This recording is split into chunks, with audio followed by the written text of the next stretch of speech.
What is an inciting incident? Do I need one? What page should it be on? Like 5, 27, 15? What are some examples? And most importantly, how do you come up with an inciting incident? So, what's an inciting incident? It's the event that upsets the balance of the hero's world and leads to an escalating conflict. It's what puts the central conflict in motion, right? That's what an inciting incident is. We're going to be talking about that and a whole lot more. I'm Adrian Calusi. This is Story Go. Stick around because you're going to want to see this. In order to understand what the inciting incident is, I think we should look at not only the function that the inciting incident plays in the story itself, but also at the function and the role or the influence it has on the audience. Later in this video, Adrian will show you examples and talk about the function it plays in the story itself. So I want to talk more about the function it plays on the audience. In the beginning of the story, it is natural to want audience to kind of understand the character, to build the empathy towards the character. And inciting incident plays a major role in that. So let me give you an example. Let's say a group of friends, they go for a picnic, and once they set up their tents and are ready to start the evening, a fireball falls from the sky and hits the mountain like a couple of miles away. And so we see that in the movie, and so it is now clear for us why these kids who were planning to have fun suddenly pack and leave. Most probably they leave to see the impact point, right? Think about it this way. Inciting incident demonstrates to the audience the journey that the character is about to take. And if you have heard of the rule show, don't tell, then this is the way you show instead of telling, okay, these guys are going to the impact place. You need inciting incident to be played out in the story for the audience to clearly understand what is the character's desire, where is the character going. So now we go back to Adrian, and he's going to talk about inciting incident more, and I'll come back diving into the deeper aspects of the function of the inciting incident.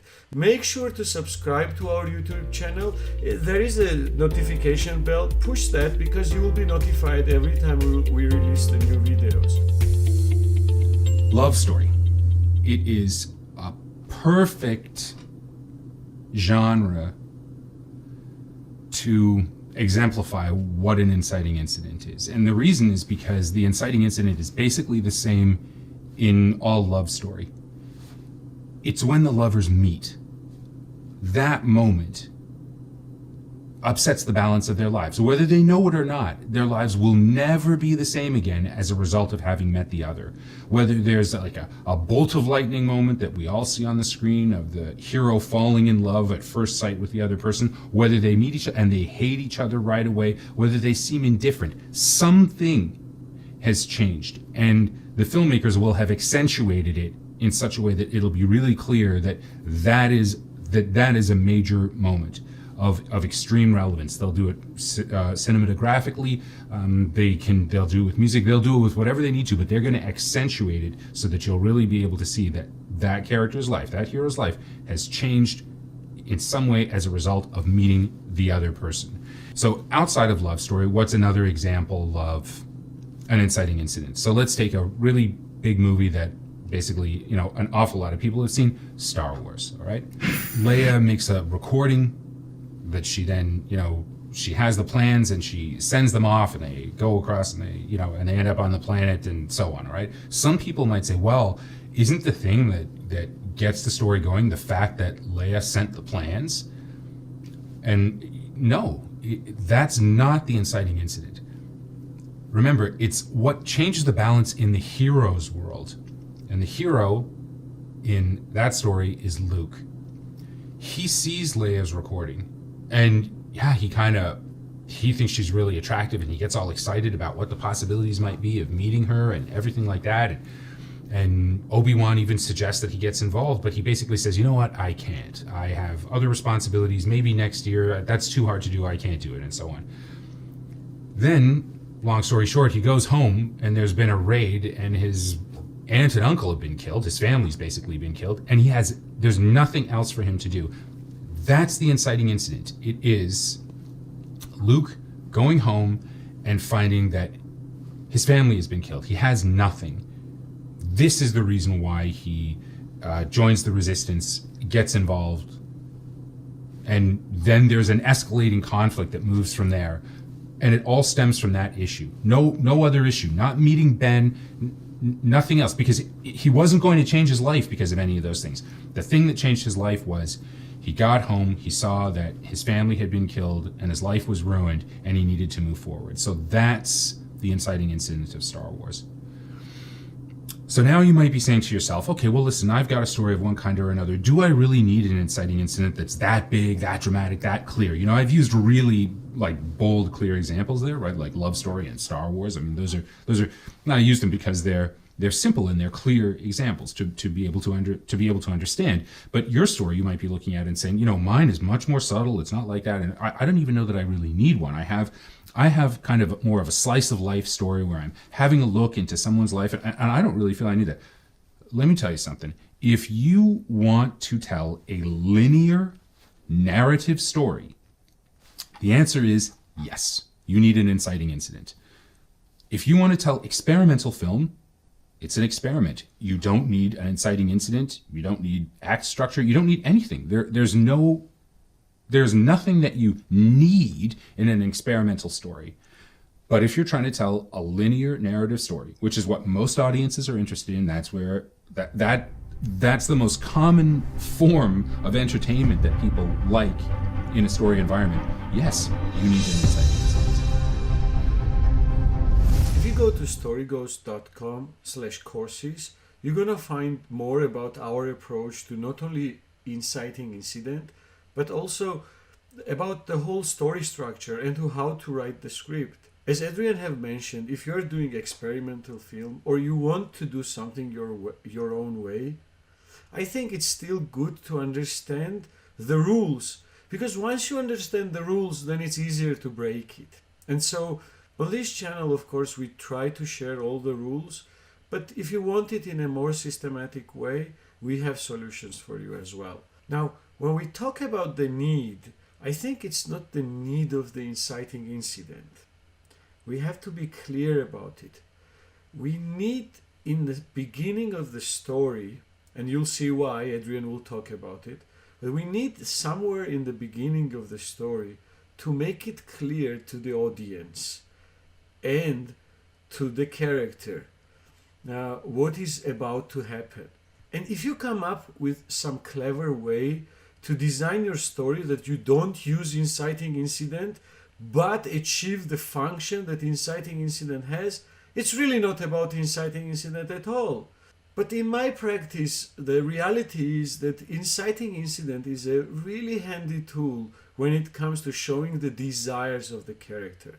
When we dive into the details of the story structure, we can see that inciting incident falls somewhere in between a story environment, a story ghost, the universe, the world that the character lives in, and before the desire is born. So inciting incident gives birth to a desire that the character is going to pursue, and it also demonstrates it to us. If you can find a different way to demonstrate to the audience and also give birth to the desire in the character, then fine. You don't even need to be an experimental movie to do that. Really, neither inciting incident nor any story structure step is about the structure step itself. It's really about what we want to achieve in the story and for the audience. So then another question that's a perfectly reasonable one to ask is, well, when do I use it? Like, what page do I put it on? many people talk about, well, such and such should be on this page, another event should happen on that page, and so forth. And I absolutely understand why many people kind of automatically feel like they want to reject that as a methodology. It's kind of like saying to somebody, hey, even though you're a super creative person, you're going to rigidly follow this guideline, a pacing or whatever it might be. You're going to rigidly follow this guideline, and that's what's going to work out for you. Well, that's not how things actually evolve in a natural way, and you don't need to look and say, this is the page where an inciting incident should happen. However, you should be thinking about the value of pacing. Pacing being what allows you to play with and engage the audience and keep them involved and maintain their attention. Without good and effective pacing, no story will be a story well told. It might be a cool idea, but it's not a well-told story. And pacing is an essential component of that. That's why, if you've been looking around and you've done any reading, you'll frequently see screenwriting gurus talking about how, look, get that inciting incident by page 15. So, why by page 15? And remember, it's by page 15, not on page 15. And the answer is quite simply, if you're sitting down, you're giving your personal time as an audience member, you're giving your time to a filmmaker to watch their story. At some point, you want to know, well, what is this about? And the inciting incident is the biggest clue for you as the viewer to what is this story going to be about? What's the problem that somebody's going to be trying to solve? The longer that you prolong telling the audience what's the problem that the hero wants to try to solve, the more of a challenge that you're going to have maintaining their interest on the way to that answer. So from a pacing point of view, by the time you're about 15 minutes in, a natural human reaction starts to become, okay, wait a second, what is this about? Like where are we going here? And that's the answer why. So if you're going to go past 15 minutes, really, you're doing it at your own risk. You're demanding that an audience continues to pay attention and listen to you when they still don't know what is the proposition of this story. What's the puzzle that we're attempting to solve here? So effectively, the sooner that you can get that information out, the better. So then this has led to something that I've seen in the past and that sometimes people do, and that can actually be quite tempting, which is, why don't you just put the inciting incident on page 1? Why don't you have that as the opening scene of your film?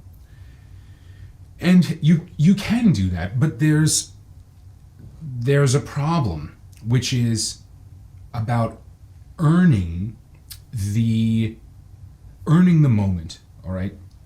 We don't know who the character is or why the incident that's happened to them is relevant. We don't know that. We don't have a context of a story world to understand why the moment that we've just seen actually matters to that hero and that character right now in this moment of their life. We don't know. So we don't have an emotional investment in that character and what's going on for them.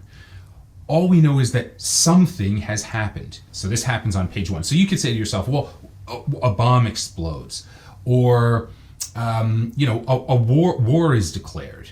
Well, I mean, war being declared, that sounds like quite a bad thing. I would not want to be around when a war is starting. However, what if the hero is a highly ambitious general trying to make a name for themselves?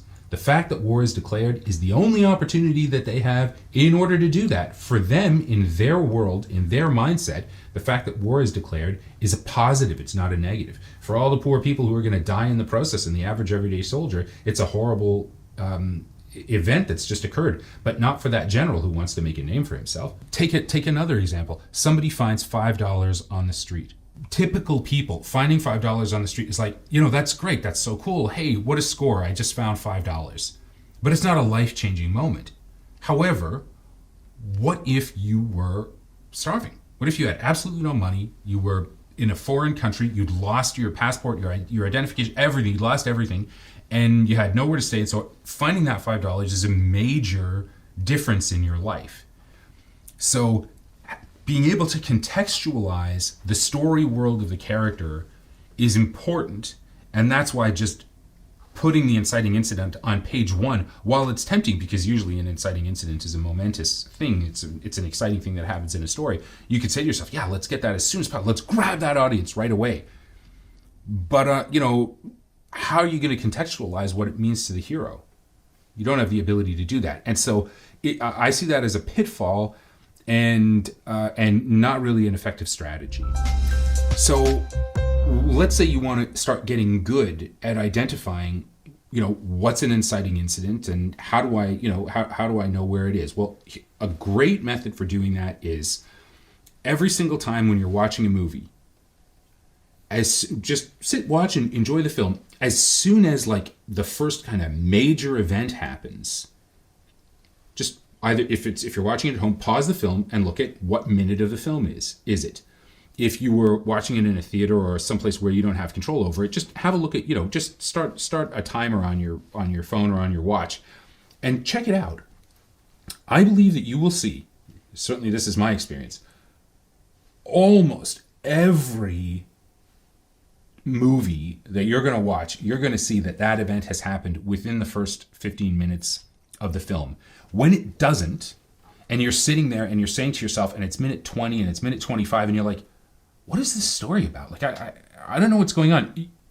You're going to start to feel impatient because you don't understand, what are you being told? Like, a story is essentially, it's a lesson about life. There's a puzzle, there's a conflict, something that's going on that we don't know the solution to. And the movie's going to tell us what is the solution to that puzzle or problem. So if you don't know what it is and you're continuing to watch, you start to feel frustrated because you don't know what is the point these people are trying to make. What's the puzzle that they're trying to show me with the movie as the supporting argument to all of it. You don't know what it is, and it becomes frustrating. So you're going to see, if you do that as an exercise for like the next 10 films you do, or for a long time until you get really accustomed to it, time the films that you're watching and see at what minute, at what moment, when does that happen. And that's a really enlightening exercise. It's something that I learned a lot from. And speaking of enlightening exercises, this channel is incredibly enlightening. So I suggest that you subscribe to it, like it, hit the notification bell so that you can stay up to date with everything that we're doing. We've got tons of great content already and even more coming. So stick around with us.